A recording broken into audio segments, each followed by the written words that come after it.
Hey, can you hear me? Yes, can you hear Oh, me? yeah, yes, yes. How are you doing? How are you? I'm good. I'm good. Thanks for pivoting. Yeah. Thanks for pivoting today. Yes. How you feeling? I'm better. I have a voice now. So I'm much better. I'm on the mend. On the That's good. mend. That's This good to hear. weather changes, me going in and out of time zones.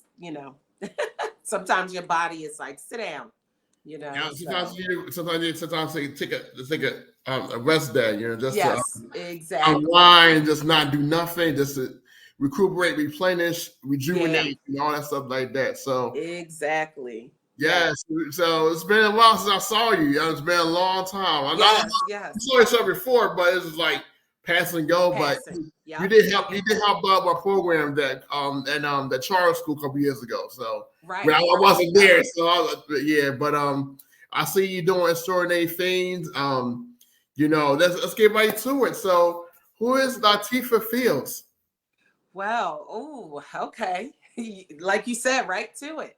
All right. So I'm a Westchester alum. So I'm Yes, repping yes, Westchester today. But yes. before Westchester, Penwood High School, Lansdowne, PA. I'm a Yaden Delco girl through and through. Still reside here in the Delco area. And didn't go too far from home, if you may, by going to the best school in the world, Westchester University. That's our school. Yes. I'm so bummed I did miss homecoming this year, but I'll be there next year. Shout out to everybody that went and had a great time. Heard it was a safe time. So everyone else that's enjoying homecoming throughout these next couple of weekends, be safe wherever you are, and stay safe. But I am just a local girl looking to do global things. Mm, mm. That's the short and skinny of it.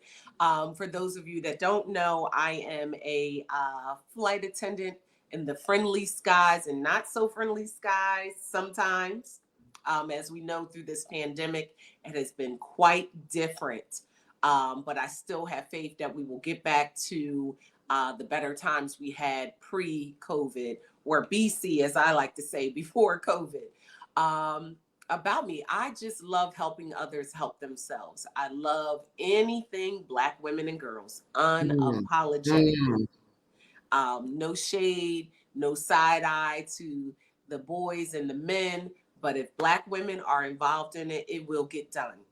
And that's how I've always kind of lived my life. I feel like at Westchester, I honed in on my advocacy skills. Right. And over these last several years, from being out of the collegiate world, if you may, I've been able to strengthen those, whether it's through sorority work, just overall work within the church, community organizations, and or just helping folks like yourself, just promoting what you're doing, being an advocate through and through. So if I could sum up who Latifah is, she's an advocate. I use my voice for sometimes the voiceless or those that may not feel like they have a voice. I help them with that. So that's the short and skinny.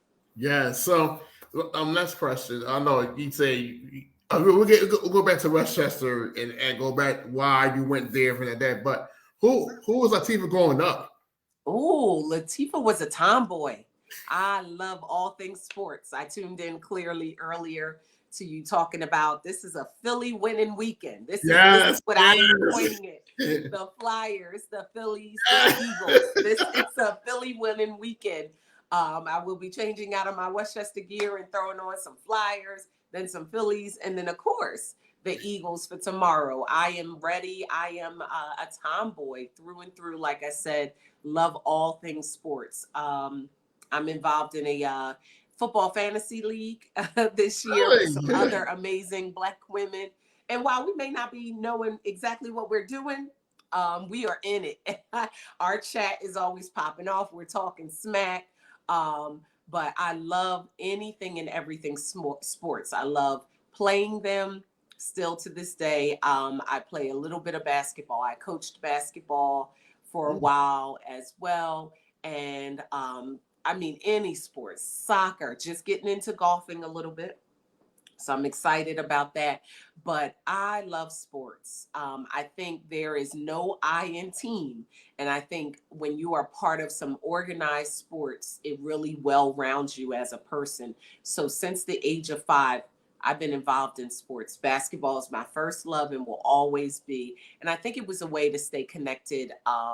Being the only girl, I have 3 brothers, Mm-hmm. with my father and my brothers.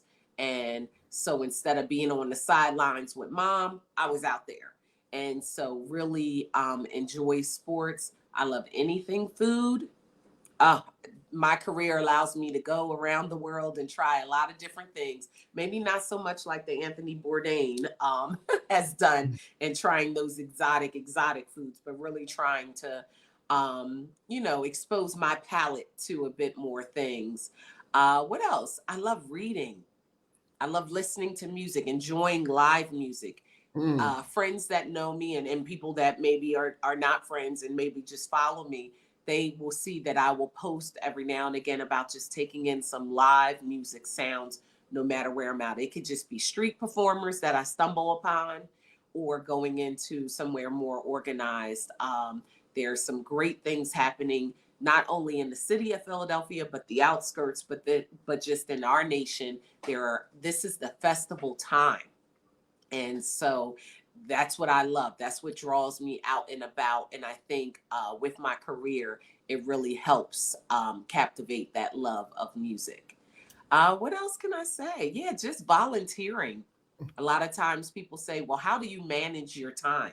And that might be a question you have, but we make time for what we want and we make time for what we love. And so it's never too late to do something that you want to do or try something. You just got to make the time. A lot of us throughout this pandemic have maybe grown a bit Mm-hmm. within our weight and different things like that. And so, why put off today for tomorrow? Why put off what you can do today for tomorrow? So, even if it's just today, and this whole weekend is actually supposed to be great weather, I am here back home for the weekend. Mm. Tend to be most weekends. So that's how I am able to do a lot of my activities that I do. But getting outside, even though I'm not feeling my best, I got to get outside and get some fresh air. And I encourage everyone, even if it's just 30 minutes a day, get up from the desk, Yeah. just get outside, get some vitamin D. That's what, helps thrive and keeps our body regulating a bit more. And so I think my body told me, hey, now you need to take a little bit of rest and breather, but also still take in some of that fresh air. So, Yes. Yes.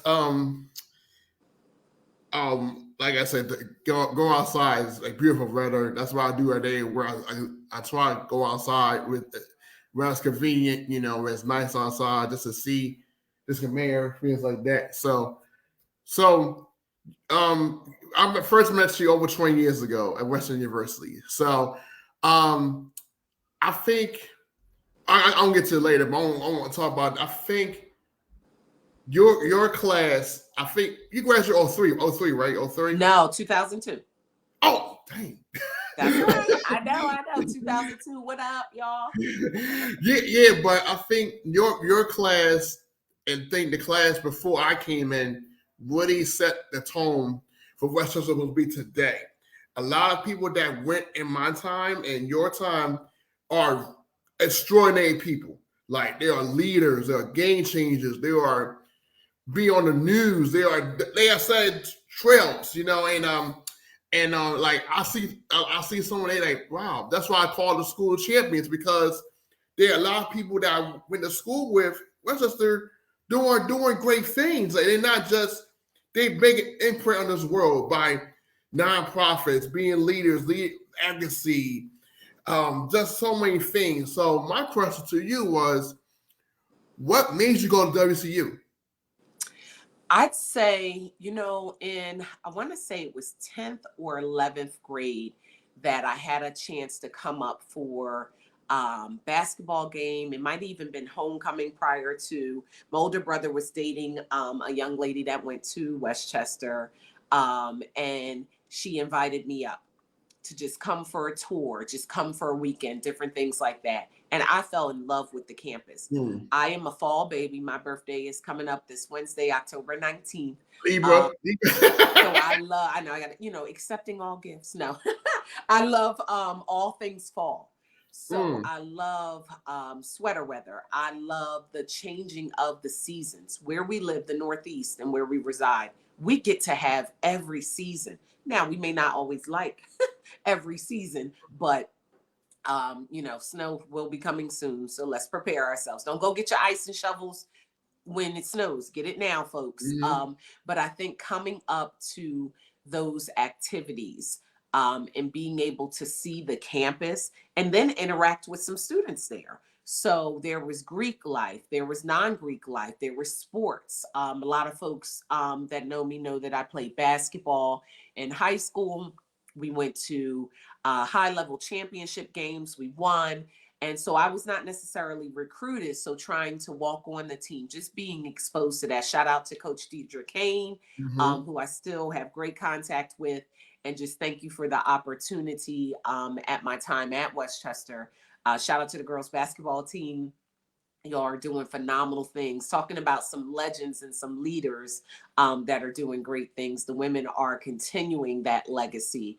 But I think I just fell in love with the campus. And I mean, like you said, to go up now and to look at the school, whoa, it's totally different than what we experienced, right? Yes, and I'm not even talking about just the culture. Yes, the culture is different. And shout out to the Black Student Union and the Black Alumni Chapter for keeping legends coming back, keeping the incoming legends and legend makers for coming too. But it's like a little HBCU in some facets, right? And I get it. My HBCU friends will say, never. Well, that's fine. That's good. You all have your place. But representation matters. And I think my experience there is that there was representation. Yes. I was like, wow, okay, this school could be for me. And so I was a proud, accepted with the ADP program, Academic Development Program. Shout out to you all that made that program possible and the mentors in that program that we had. And I think having exposure to them early on in 11th grade and then continuing to go up. And I did lots of college tours.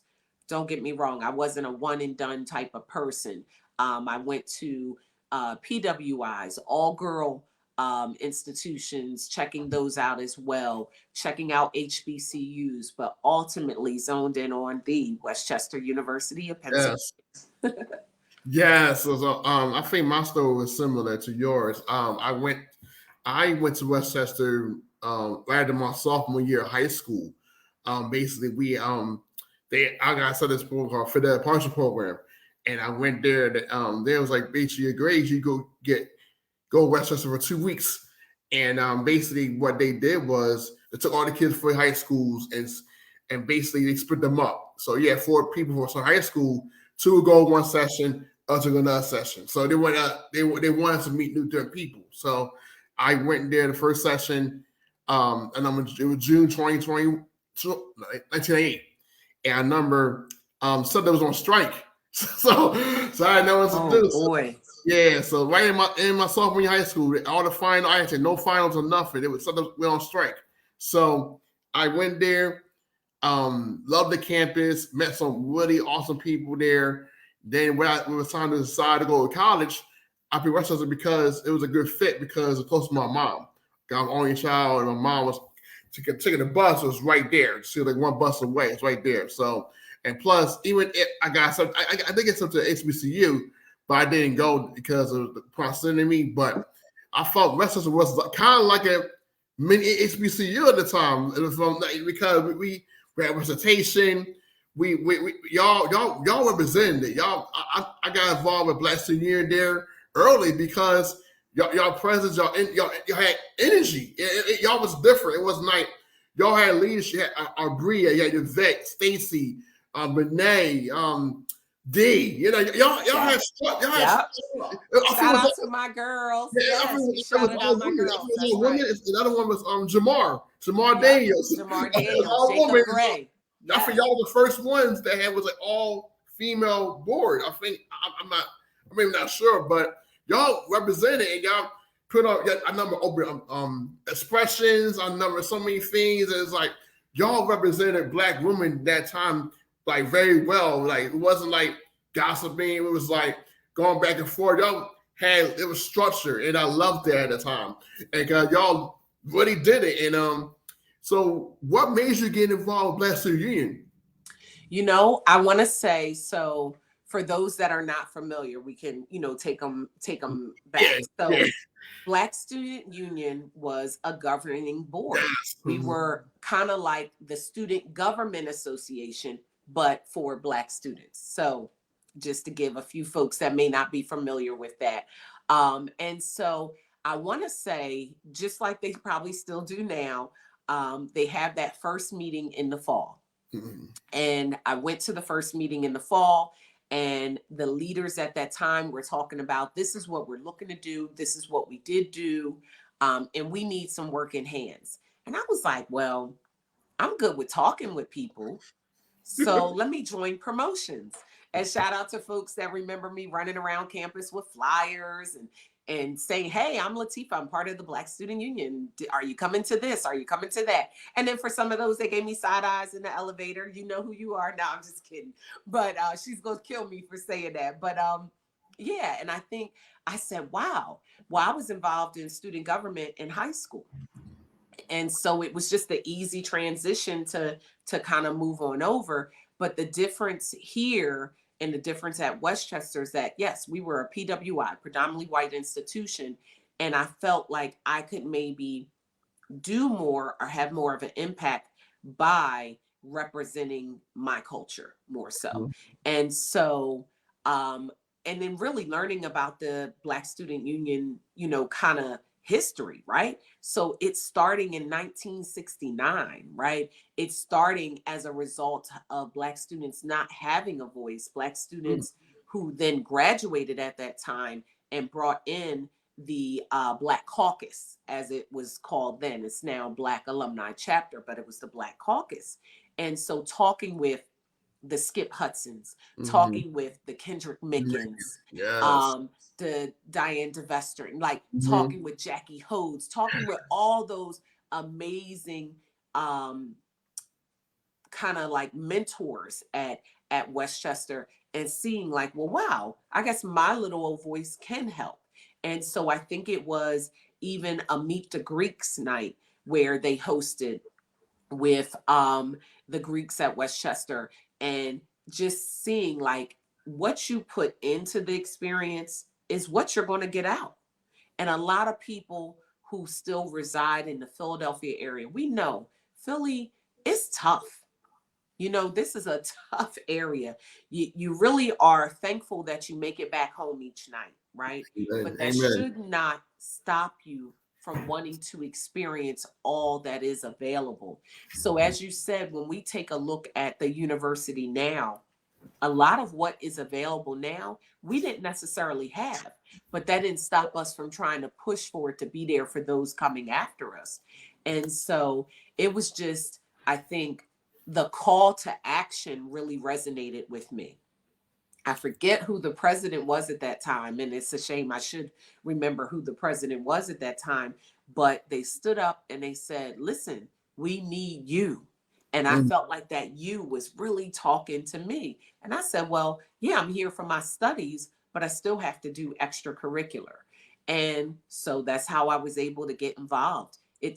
Some people, as we're adults now, some people say, well, I can't do the work, but I can fund the work. So when you get that call or you get that email from Westchester or that letter in the mail about giving annually, why not? Why not support the next generation in a generation? And a lot of folks in our generation and even above us, they had students, their legacy. They have their own kids that became students now at Westchester. So you're kind of paying it forward. And I think that's what I maybe if I was able to tell the future back then was that I was going to be one of those legends, as you pointed. I was like, oh, he said the word legend. Okay. And so I think going to that meeting, that very first meeting for Black Student Union, and then those subsequent meetings, one of the main programs that we always thrived ourselves on and that we continued during our time was utilizing your resources. Listen, there are some amazing people that are right there on campus that, yes, that might not be your department, but because they look like you, they may have gone through something you went through. They can be of support, be a mentor. Then there are people that have graduated. They may not always be able to come back, but they're there to be a part of the mentoring program. The Black Alumni Chapter has a phenomenal mentoring program where, okay, if you can't offer the time to be a mentor, put your money up, do something.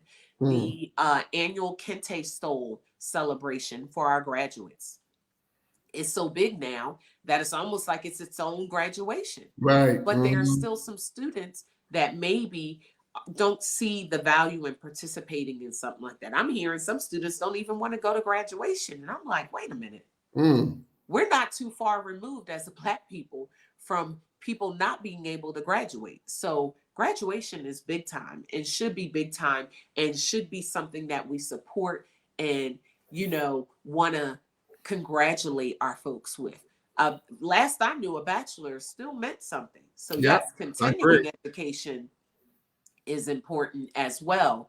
And so having the Kente program, I have friends that's their way of giving. They donate money to cover 5 Kente stoles for students every year.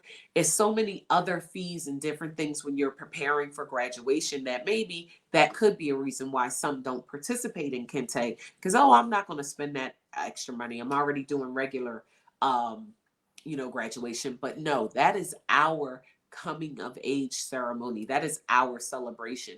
There are some folks who, through this pandemic, it's been really tough for them to have that communal support and that congratulations from people that are total strangers, but the common bond is the purple and gold, the Golden Rams, Westchester University. That's what's so very important. I totally agree. I think, like you said, like now the campus is totally different, because I remember when I graduated at that time, they were in construction. So, and then I believe when I came in there for 2000, it was you, Bria, D, Stacy, Yvette. Y'all had hunger. It was hunger. There was like something that you had. Y'all was fighting for something. Y'all was passionate about what y'all was doing. That made me jump on there, because y'all had something that was different. I didn't see in high school. I'm from Philly, went to Rossboro High School, but I didn't, so. And when I got there, it was like a totally different experience. It was like totally different. Y'all represented that. And I'm so blessed to be part of Black Student Union. You know what I mean? Just from the beginning, and just go to your meetings, your events, getting the knowledge, having those conversations, meet y'all in a different light, just knowing that y'all leaders of the campus, and like representation matters, that the Kente Stole ceremony and all that stuff going on. And I come back every year. They do a men's conference. For the past, I've been going there every year, exceptionally with, and then 1 year was the pandemic, but I went there every year, did a workshop there for the men there. So, that's my giving back, because they had a men's conference back then. We was there. So like, but it was great experience. Right. And I love Westchester. That's a place I will take my students to, because that would get the difference space of diversity. A lot of our kids, when I took them up from my nonprofit, they never been outside North Philly or outside downtown. Give them a diverse environment, and also some good food, because a lot of kids only hit the school lunch, but it's really it gives them first, like, look, I can see myself being here, and just being at this culture, being in this environment. So that was a great experience. The rest of it was a great experience, and and I always want to come back and do more there, do more programs there, do something that help our young people transit to Westchester University. And also if Westchester's an option for them, I tell them to go HBCU. So I tell Westchester University or HBCU. That's my Or only HBCU, right? so, The Discord, don't it? No, yeah, that's true. right. Yeah. So after you graduate 2002, you say it's a coaching couple years. So how did you? So now you're a flight service flight attendant. How that came about? Cause I know I don't know that was amazing in college, but how that came about you being a flight attendant? So Well, I always love to fly. So third grade, Mrs. Martin's okay. class, Alden Elementary. We had to do things you remember, folks, things you remember. We Mm, had to do a kind of like career, what I see for my future. This is third grade now. Okay. This is like third grade. Like, I'm just trying to think of what I'm going to eat for lunch, not necessarily my future, but Mrs. March, she had hey. an amazing wherewithal. And so we had to fill out a sheet that said 3 things we wanted to be when we grew up. And so number 1 on my list, and my parents still have this list, and this will kind of close out the story. Number 1 was President of the United States. Had I known a Black president, a female president? No. But we must have learned about presidents, of the United States. And I'm like, I could do that job. I could do that job better than they can. Who knows? Number 2 was an NBA basketball player. So Mm, back then, there was no WNBA. And if you all, have been listening since early on, I've been playing basketball since I was 5 years old. So you can tell me nothing. I was a bomb, according to me. Still got a little jumper. And then number 3 was flight attendant. mm. I think we may have had a career day that was either coming up or we watched something with career day. And mom and dad always said, your head's always up in the clouds. You got to get more grounded and different things like that. Well, who knew that would lead me to where I am today? So after Westchester, had a phenomenal opportunity to work with Jev's Human Services. And that was by way of amazing contact and partnership from Kendrick Mickens with the Office of Multicultural Affairs. I believe his fraternity brother was a director of a program, and it was a new grant program. So social work in a way. So going back to the helping others help themselves kind of realm. So forgot all about what I had said in third grade, got involved in this grant program, worked there for about 5 years. Phenomenal time helping others help themselves, literally getting back into the workforce, becoming legends in their own right. Amazing opportunity. Throughout that, I continued to do kind of customer service round things. In high school, worked for McDonald's just to make a little cash to go to tournaments, to do different things like that, to help my parents offset when what they had to pay for me with exposure with basketball and different things like that. In college, um, was liberal studies with a minor in health and Spanish. And so end up working at the Gap at the Exton Square Mall. And that kind of fell into my lap. I was in there one day and a Spanish couple came in and they were trying to find something. I wasn't working there, but no one in there spoke Spanish and could help them. And so I started helping them. There was a district manager there that day. She observed, she said, "Do you need a job?" And I said, "Well, I could use a job. Who didn't like wearing, new clothes all the time? Who didn't like being able to have some of the great things that Gap had back then and everything?" And so worked with that. After college, continued to work with them, but would go to festivals. And so went to this jazz festival with WJJZ 106.1, Michael Tazi back then, and came across him and started chatting with him. And you mentioned Azure D, or D as we know. She was Mm-hmm. working for WJJZ at that time. And so she said, "Yo, you looking for a job?" Michael Tazi said, boom, boom, boom.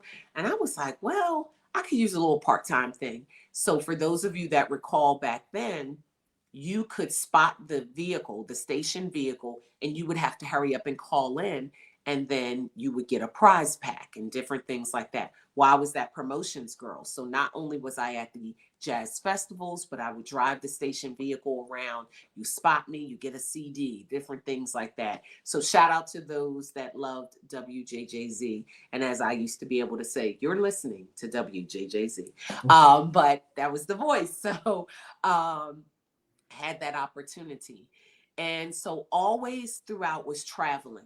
Loved to fly, would contact, just go on different trips and different things. And if I do a little shameless plug right now, ladies and gentlemen, please take vacation. Please hop on a plane or hop in a car, the train, a boat, something.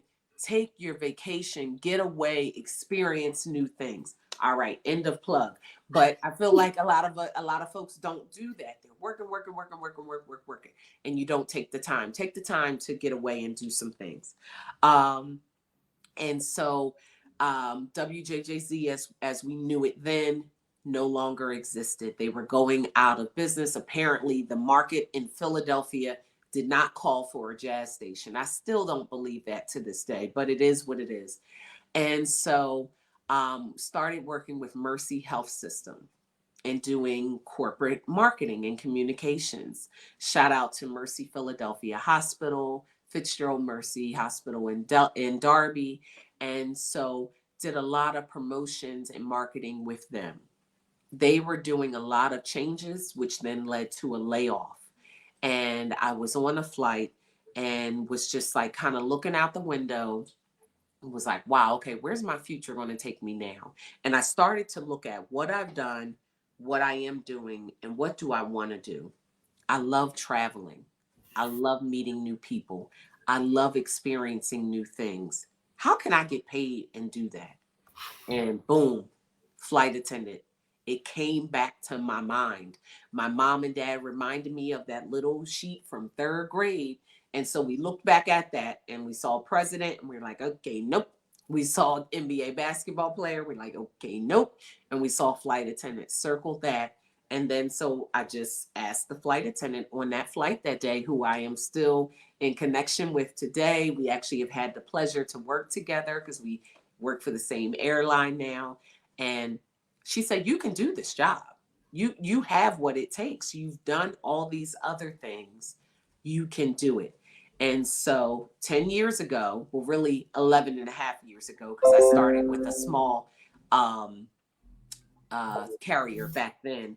But yep, 10 years now I've been with American Airlines, which we all previously know as in this area as US Airways. And it's just been a whirlwind and I love it. 10 years. I said I'd do it only 10 years, thinking that's a great number to just throw out there, but I'm not done yet.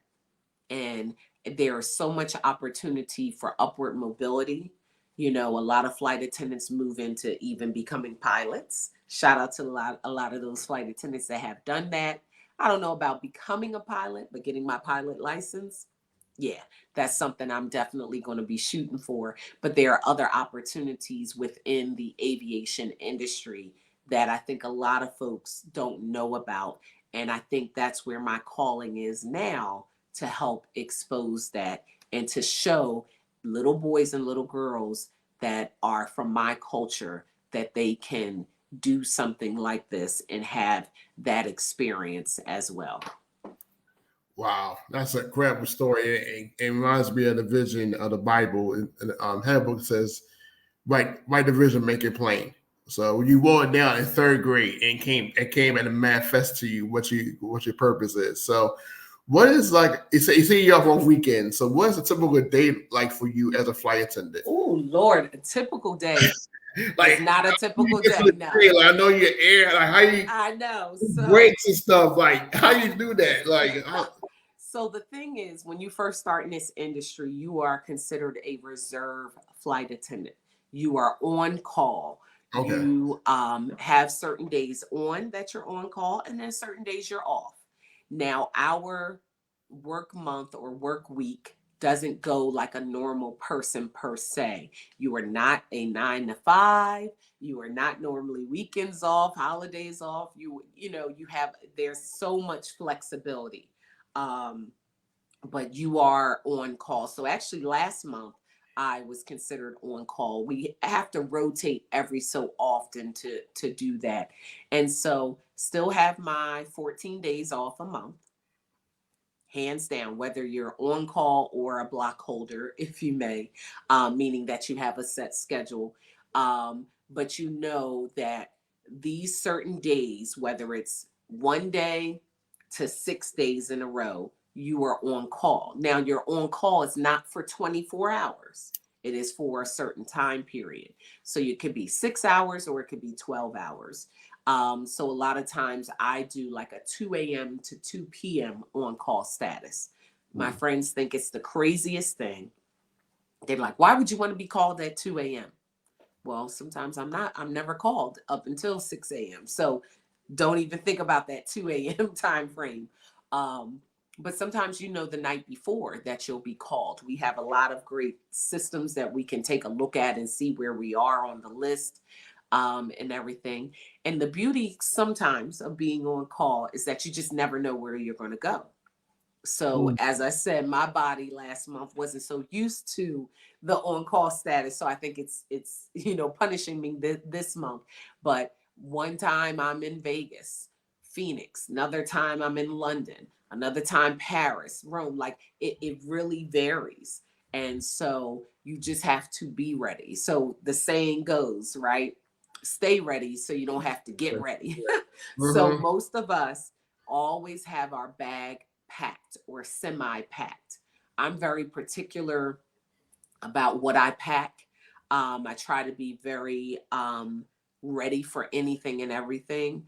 But when you get the call, you do have most times about 2 hours before you have to then come into work. So if you kind of keep yourself a little local, then you can prepare for that. So if I know I'm going to Paris, I'm going to check and look at the weather report, and that's what I'm gonna put in my bag and make sure I have that. And I love to take lots of photos, so I'm not necessarily really throwing anything and everything in the bag. I'm very specific and strategic about what I'm putting in there. It's got to be comfortable, it's got to be light to carry, because you're Mm. responsible to be carrying your own bag. And little plug here, your flight attendant is not there to lift your bag. Okay, folks, contrary to whatever you read out in these articles, that's not what we're there for. And you know that bag was heavy, so why are you trying to get us to lift it? But nevertheless, that's my little plug with that. Unless you're like older and just can't do it. But one little thing, remember, if they touch it, they're going to tag it. So they're going to send it to baggage claim. So don't pack your bag too heavy if you're not prepared to lift it yourself. Over your head, not lifting it up out your trunk. We're talking about lifting it over your head. Um, but yeah, so for this month, the month of October, and pretty much for the rest of the year, I'll be what's considered a block holder. So I will have a set schedule. The set schedule I usually tend to work within the parameters are I am flying either a Monday through Friday, and then I have my Saturdays and Sundays off. And Mm. that's something where you then can get a little bit reprieve of having something similar to what you civilians have, as I like to say, with working just a Monday for Friday, for those that just work Monday to Friday. But I may not fly every Monday through Friday.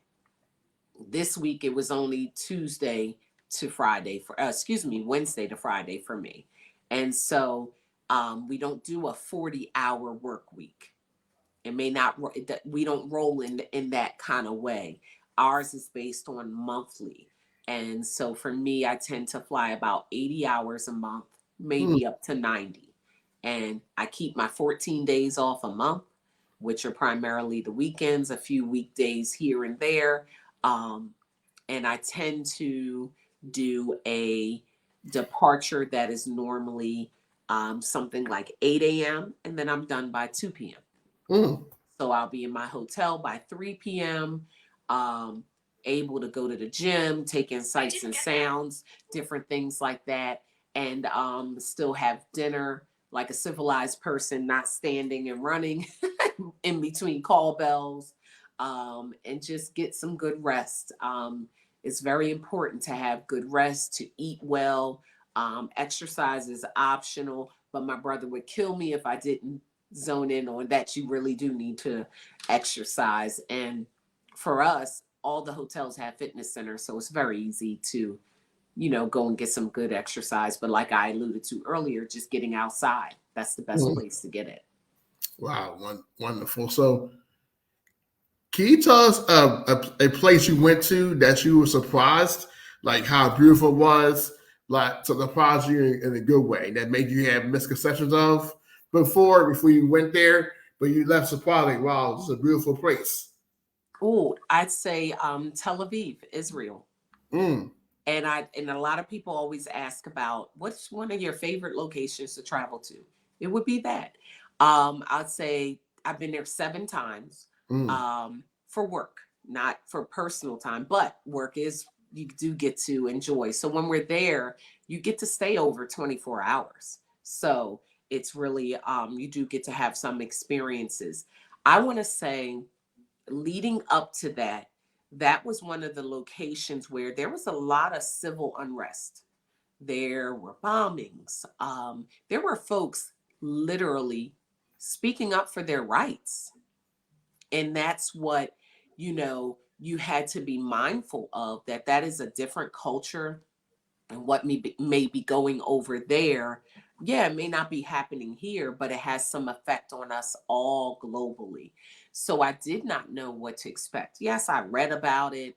Um, okay, eat this, drink that, different things. These are places, but until you experience it for yourself, it was phenomenal. I had amazing fellow crew members that have been going there for years. So they knew a lot of the ins and outs um, of what to do, what to be mindful of while you're over there. And I always tell people I am mindful no matter where I travel. Some people say, oh, Philadelphia is so unsafe. And I'm like, but so can this other place. You mm-hmm. just have to be very mindful where you're going and what you're doing. And really, as my dad would say, keep your head on a swivel. Like you got to be, knowing what's going on. You could be in the most affluent places in the world and something bad can still happen. So I like to dispel that notion that, just what you see in the news is what's happening. There is beauty all over this world. And Tel Aviv was one of those beautiful places. I had a chance to be on the beach in Tel Aviv, like phenomenal. There was a street festival, the Carmel Market, as we call it.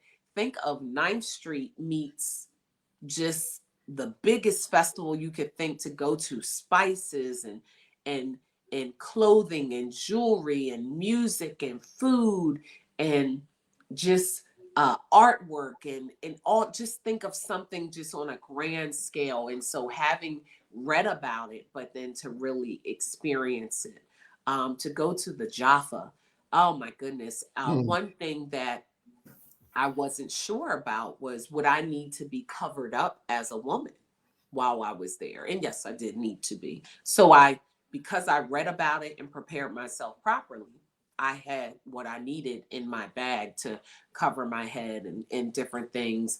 I haven't been there in a number of years, so a lot of things may have changed or some things may still be the same. There's a lot of tradition Mm. there. And there's a lot of tradition in a lot of places we go to. It could be something here in Philadelphia, something in New York, something in LA, something Paris, London, Rome. There's a lot of traditions. And to be mindful of the culture and be respectful of the culture is something that this career has really taught me, but to be open to the culture as well. Wow. Wow, that's a lot to tell. That like you said, go on vacation, like you said, it does open up your mind and things like that. So, I'm glad you shared that story because a lot of times we get misconceptions, is received notions until you experience it. It's life changing. So, for me, I went for my 40th birthday. I went to Mexico for the first time out of the country. Everything, customs, it was a lot, but seeing the place where we stayed at, it was totally beautiful. The weather was beautiful. It was not too hot. It was hot, but not humid. but I didn't want to leave. I didn't want to leave because it was so peaceful. Just do some things and just have some good food and just be a different environment and different way of living. That was a truly, Right. truly life changing moment. And then go back home and Philly is like 50 degrees, where out there it was like 85 degrees. You're like, Right. Yes. like, yeah, but it's life changing. But do you see yourself doing the flight attendant thing for a couple more So years or branching what off like your so own thing? woo. So as I continue to fly and I meet other seasoned flight attendants, as I love to call them, that have been here 25, 35, Hmm. 45 years. And I go, oh my gosh, ooh, I don't know. But it also is no different than someone being a lawyer or a doctor for 30, 40 years, right? What the difference is that because of the changes our body experiences, even in 1 week of time zone, weather, rest patterns, you just have to be really mindful of how you are keeping your health at the forefront. And so my mind says, yeah, I could do this another 10 to 20 years, but my body may say maybe not. So one thing I have done and have really kind of gleaned upon is preparing for my future. Hmm. You know, yes, when you first start a career, you don't think about retirement, but really in this type of career, you really need to think about that first. What is the age that you want to retire from? Is there something else then? Do you want to move into another career? Um, is it that you just don't want to fly anymore, be on a plane, but what is another department you can go into? And that's the beauty of this industry. I don't think the general public really realizes what it takes to make an airline run. It The plane and the fuel, that's one part of it. It is so many different things to go about. Why did we go to certain locations and not to others? Who determines the routing? um, there's analyst positions. So I am at the point now, I'll be 43 years old, and so I am at the point where I want to take a look at what are the other options for me in this same industry Hmm. that I can do, that still will appease being able to have the flexibility, loving the amazing discount of flying. And it's just, and a lot of folks always ask about, oh my gosh, you get to fly for free everywhere. Domestically, yes, we fly for free. Internationally, there is a cost, but it is not the cost that you all pay as non-airline employees. And so I love that opportunity for me. I have friends that have different things going on, and they're like, oh, my child has this recital and this and that. And I'll be there. And so others may not have that that ability to do that. And so I take full advantage of that personally. But I see myself staying in the aviation industry, whether it be recruiting, training, something with the business analyst side. So that's what I am doing now, and taking a look at what are all the different facets that are available for me. And if some require additional education, then that's something I will absolutely consider. Going back to school, furthering my degree, and just taking a look at that. And that is the beauty of the aviation industry. And I know during the pandemic, a lot of us had to rethink what this industry meant for us. But I'll take you back even, several years back, September 11th. A lot of us had to think, um, during that time, whether flying would still exist. I am confident that it will still exist in this post COVID era. What it is right now, we're still kind of pivoting. We're still not fully staffed. So that's my plug. We are hiring. There are a lot of things, a lot of airlines are hiring. So go on their websites and check them out and see what opportunities are there for you. Additionally, just thinking about my future and that I love the flexibility. And I don't know any other career that would afford me the flexibility that I have now, that I am still able to be an advocate, a voice for the voiceless, be involved in my community, but also bankroll my future. I don't know any other, career that will, offer that. Someone may say an entrepreneur, but entrepreneurs have to put in a lot more time Right. for sure than I think in this career we have to. Wonderful. Well, that's like you already thinking about that too. So you like you say you do a lot. You're flying and things like that. So what do you do for self care? Ooh, I take my vacations for one. Um, and I can kind of take one every month in a way if you think about 14 days off, Mm, but I don't every year. I do about 3 a year. Um, and so I also spend a lot of time with family and friends. That is self-care for me, being able to spend time with them. I get my rest. Sometimes I know as I'm getting a little older, I say, whoo, oh, I'm not going to make that event because I need to get my rest. That is that's self true. care. Rest is That's, self care. that's true. That's true. It's okay to say no. It's okay to It say is no. okay. Yeah, it's I'm like saying sorry. no. We don't I'll be catch, every event. You right. know. I'll catch the TikTok video that you'll post Right. about it. But, you know, um, I try not to limit myself in experiences. That is self care for me. So if it's checking out a new restaurant, and again, having the ability to fly anywhere I want, it can be a new restaurant anywhere. But Philly has some amazing places. Shameless plug with that. So make sure you all are checking out all that Philly has to offer and giving back and coming back into the restaurant world. They gone through it during the pandemic, and all of you all can't cook. I know you can out there. All of you all cannot cook, so let somebody else do it for you. But participating in a lot of different activities. So again, I love being outdoors. I love supporting causes. I love a party with a purpose. That is Mm. something I love. That is, if it has that and that with it, boom, I'm there. If I'm able to be, I am there.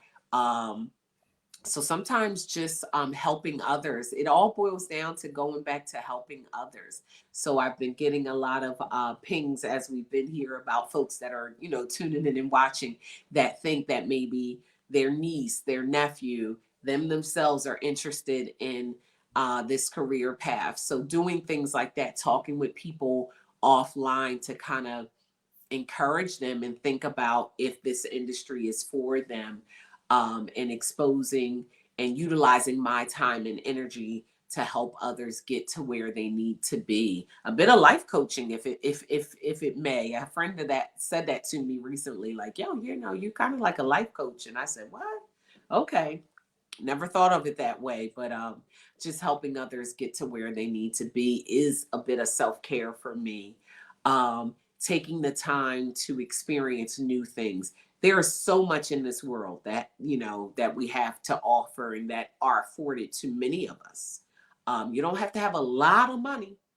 Yes, money helps, right? Mm-hmm. But there are some amazing things you can do. A lot of times people ask me, well, what's a typical day? And I think you did ask that earlier. What's a typical day for me in this type of industry?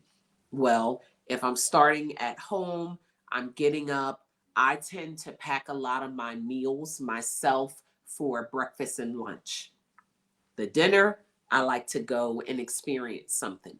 But because sometimes we know flights are not always on time and there are maintenance delays and weather delays and things like that, I may not always have the opportunity to step off the plane to get something to eat. So I need to make sure I have something to eat because you won't like Latifah when she's hungry. I Mm. won't be the most pleasant person. And a little Snickers ain't gonna just do it. But so I try to make sure that's self care for me. preparing some food. And then I feel like I make better choices when I prepare the food as well, for those fast times. Um, Also making sure that, when others are stressed, helping them out. Sometimes when you plan a day and for it not to go a certain way, the normal person or general person may really stress out and lose it, because a lot of us are so routine. But in this industry, you got to be flexible. I had a 12-hour maintenance delay the other day. Mm. Now, we luckily did not have to stay on the plane for that 12 hours, but that kind of changed the pattern. Here I was thinking I was going to be in Vegas, for 18 hours to go hang out, go catch a movie maybe, because it was really hot in Vegas. So I probably wasn't going to be outside too much. But then I found myself in Phoenix. And I said, wow, okay. And I have friends in Phoenix and family. So always able to connect and do different things. But really decided not to call anybody, not to Mm. do anything with anybody, and just do me. So laying by the pool, reading a book, listening to music, going to the gym, eating my food that I brought with me versus going out. So a typical day is never a typical day. And sometimes you may be scheduled to be done at a 2 p.m., but now you're not done till an 8 p.m. or 9 p.m. And you had to deal with a lot of different types of personalities, you know. And yes, we saw in the news throughout this pandemic that people were not nice, but that was true. That was very true. But you also had some really nice people, and people willing to, just be flexible themselves. I don't know many people that make a complaint that we had a mechanical delay. You do understand, if something doesn't work right on a plane, something tragic could happen. And I think people have to be reminded sometimes, and it's all in how you remind them. Right. But I need the plane to take off and stay up in the air when it's supposed to, and then be able to come down and land like it's supposed to. So if that's not something you can be flexible with, next time you might need to drive. Mm. And so I just, but I think sometimes some people are so tunnel vision, and it's all about self. If one thing I learned during this pandemic time is that people have been very selfish. Mm. And it's okay to think about self in some realms, but in the aviation world, no. You're not the only passenger on here. You don't get to come on and say you don't want to wear your mask. You gave up the right to have that decision when you brought this ticket. Read the fine print. You gave up that right. And so your choice is, do what you're supposed to do, or get off. Mm. And it's, and friends would say, you just make it seem so simple. It is.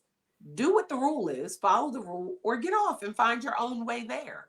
We're going to go without you, regardless. And so, but where we found, in which we all saw in the news, people didn't want to follow that. And then they wanted to put their hands on other people, and whoa, whoa, whoa. But that's that self mentality. That's that Yeah. immaturity. And I Yeah. mean, it's very unfortunate. And there are some flight attendants that are still out of work right now as a result of some of those altercations, because of injuries, because of emotional trauma. I didn't go to training to be fighting people. Right. Exactly. you know, Exactly. Exactly. that's Yes. not what I trained It's for. not what But it's not. No. right. There was a story that just came about recently. There was a baby born on a plane. Mm. We don't technically train for that, but we do have some training for that. And so you never know when we'll be there to help you with something. Never know. Never know. Because, Yes. so it's one of those things. That is the beauty.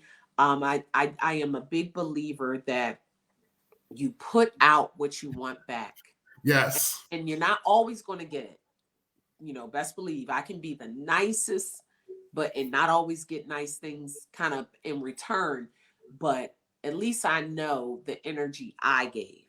And so I really pride myself on that. And I have lots of passengers that feel that way. I have friends that have had the pleasure of being on a flight with me. And for those that have not yet, your time will come, I'm sure. But it is for my airline, there are 28,000 flight attendants. So let's be real here. You may not ever come across me. But when you do, best believe I will make sure you are taken care of and you will have a great experience for what I can control. Can't control if the plane is broken. I'm sorry, I can't. But yeah. All right. So last question. What advice would you give to the younger Latifah Fields? Oh my gosh. Keep going, girl. Keep going. Don't give up. Like literally the sky is the limit, right? And where a door closes, there are so many others that are going to open for you. Keep your faith. Always remember that you are a child of God. He Amen. loves you. You are a representative of him. And that, there is just so much more to come than what is just right in front of your eyes. That is absolutely, don't let one circumstance or a circumstance change the rest of the circumstances for your life. Wonderful. That's exactly what I would tell her. Yes. All right. Latifah, this has been an extraordinary interview, a conversation. We connected with you. You did something about talking about aviation, feeling like that. Maybe we should do like a Zoom call, something like this, where we invite people who are interested in aviation that get cues from you. You know what I mean? A perspective, and we'll talk offline about that. Okay, absolutely. Yes, people are to get an idea. That would open up doors and conversation, get you about aviation, get people who are expressing that field to do what they should go into it because you're experienced with that. So we can talk offline about that. But absolutely, yes, I'll make myself available. Yes, thank you so much. We appreciate you. I appreciate you. Hope it's not the last time we talk to each other, but again, enjoy the rest of the day, and I'll talk to you soon. Yes, keep doing what you're doing. Thank you. Thank you. Have a good one. Thank you. Bye for now. Bye.